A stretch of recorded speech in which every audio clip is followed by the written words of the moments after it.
Hello, my name is Huntington, and today I want to talk about how homosexuality is taught here at Liberty University. Liberty University is a Christian college located in Lynchburg, Virginia. No matter what your major is, every student is required to take a class called Biblical Worldview. It's a 2-semester course where they try to teach you what kind of mindset that you as a Christian should have about the world.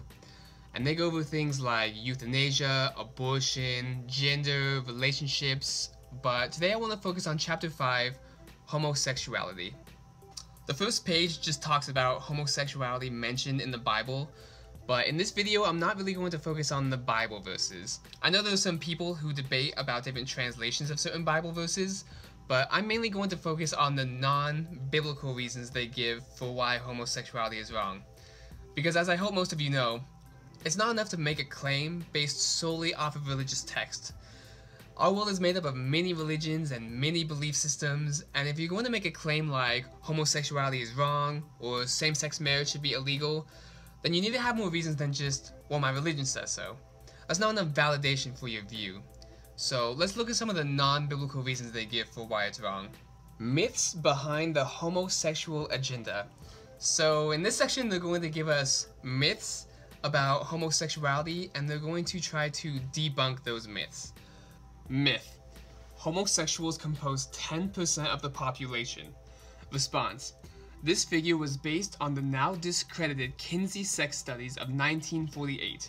Even homosexual leaders have recognized this, but still use it in their propaganda for recruitment. It is estimated that between 1.5 and 3% of the US population is exclusively gay. So I personally have never heard this before, that homosexuals make up 10% of the population. It might have been a thing, but regardless of whether that number is 10% or 3%, it doesn't really say why it's wrong. Also, recruitment. It's not like this is some kind of club or army they're trying to get you to join. It's not like they're on the streets trying to get people to sign up to be gay. Myth: homosexuality is genetically determined, thus uncontrollable. Response: although several studies have indicated that this may be the case, the fact still remains that there is no conclusive scientific evidence that this is true. Okay, so this is partially true. Sexuality is extremely complicated, and it's pretty difficult to understand it, let alone know where it comes from for a particular person. It's a combination of biological, environmental, and cognitive factors. And while there is no gay gene, many studies have been done that indicate a genetic component is definitely involved. Converted homosexuals invariably say that this lifestyle they led was a personal choice. Again, sexuality is complicated, and it's a spectrum that varies a lot. You have straight, gay, lesbian, you have bisexuals who are attracted to both genders, and then you have asexuals who aren't attracted to anyone. And just because you have a select few people who stopped being homosexual, this doesn't make it the case for the millions of other homosexuals. Myth: homosexuals cannot change. Response: there are too many former homosexuals who testified that they learned and then unlearned this behavior, while in it they were convinced they could not. What? I think it's important to note that this class loves to give out statistics, numbers, and sources to back up their claims, but they don't give us anything to work with here. I mean, this is just such an opinionated statement. How many is too many? 1? 2? 5? I could easily counter this by saying there are too many homosexuals who claim that it isn't a choice.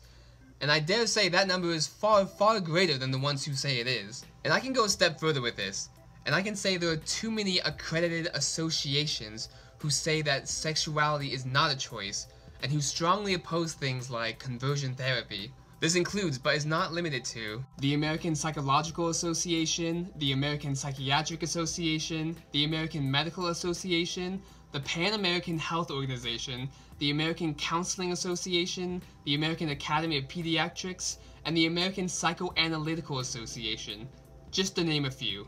I couldn't find any legitimate psychological associations that support the idea that sexuality is a choice. But you don't need to be a professional psychologist to realize this. You just need to have basic empathy. Think of anyone you've ever been attracted to, and now ask yourself, when did you make the decision to be attracted to that person? Or if you're straight, ask yourself this question: when did you choose to be straight? When did you make the conscious decision to be attracted to people of the opposite sex? And when did you make the conscious decision to be not attracted to people of the same sex? The answer is you didn't. It just kind of happened as it developed in you. Or if you're straight, try this. Try looking at someone of the same gender and be attracted to them. And I'm not saying look at someone of the same sex and recognize that they are attractive, but I mean look at someone at the same gender as you and make yourself be attracted to them. Make yourself want to have a romantic, sexual, intimate relationship with that person. You probably can't, right? And this is because you can't choose who you are attracted to. You just are. Myth. The homosexual lifestyle is happy, healthy, and responsible. So they gave us 4 responses as to why they don't think this is true. And for now I want to skip response 1 because I think it's so ridiculous and outrageous that I want to save it for the end. Response 2. AIDS is most prevalent among gay men and is rising rapidly among lesbians. According to the CDC, in 2009, men who have sex with men accounted for 61% of new HIV infections in the US and 79% of infections among all newly infected men. Ah yes, the AIDS argument. Yes, HIV is more prevalent among gay men, but it's important to remember that this isn't a gay disease. Straight people are still very much prone to getting and spreading HIV. Let's say you were trying to prevent a straight person from getting HIV. Would you tell them to stop being straight? No, you would tell them practice safe sex, use condoms, get tested.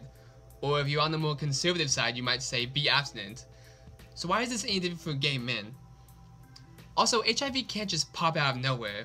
It has to be transmitted from someone who already has HIV. And so if 2 men get tested and they're both negative, is it fine then? What if they both use condoms? Is it okay then? But I guess what they're saying here is homosexuality is bad because they are at more risk of HIV than straight people. But do you know what group is at the least risk of HIV? Lesbians. By a lot. In fact, according to the CDC, there are no confirmed cases of HIV from female to female transmission. And so if being straight is better than being gay because they are at less risk, then being lesbian should be better than being straight because they're at the least risk. With this logic, being lesbian is the best choice. Response 3. Monogamy among homosexuals is the exception, not the norm. It is a compulsive lifestyle involving many sexual partners throughout their lifetime. What? Again, they don't give us any sources or numbers to work with. They just say, gay people are more compulsive. If by monogamy they mean having more than one sexual partner or more than one spouse throughout one's lifetime, then I don't think straight people are doing any better. But I think what they're saying here is that they are more likely to have multiple sexual partners at a given time. And to that I say, a source? Give me a source, give me some numbers to work with. I looked online and I couldn't find anything. Response 4. The majority of homosexuals engage in sexual practices inherently conducive to serious illness and injury. Anal sex is inherently unhealthy and unsafe. Serious illness and injury? Like what? This is kind of like what we talked about earlier with HIV. It's perfectly possible to have safe anal sex. Okay, so now let's go back to response 1. And remember, they're trying to disprove that the homosexual lifestyle is happy, healthy, and responsible. Response 1. According to the CDC, there were 38,364 suicides in 2010, 105 a day. Although sexual orientation is not listed on death certificates, many studies have shown that gay, lesbian teens and adults have a higher rate of harassment and suicide. What? What they're saying here is that homosexuals aren't happy, aren't healthy, aren't responsible because they have a higher suicide rate because they get harassed more. This has got to be one of the most insensitive things I've ever read. This statement baffles me because they admit that homosexuals are being harassed more, but instead of blaming the harassers, they blame the homosexuals for being homosexuals. That's like if a kid got bullied at school for having good grades, and instead of blaming the bully, you blame the kid because he's smart. And who's more likely to be the harassers? The people who are accepting of each other's differences? Or the people who are taught that homosexuality is wrong, a sin, an abomination? You say to speak the truth in love towards homosexuality, but the way you speak about them is neither truthful nor loving.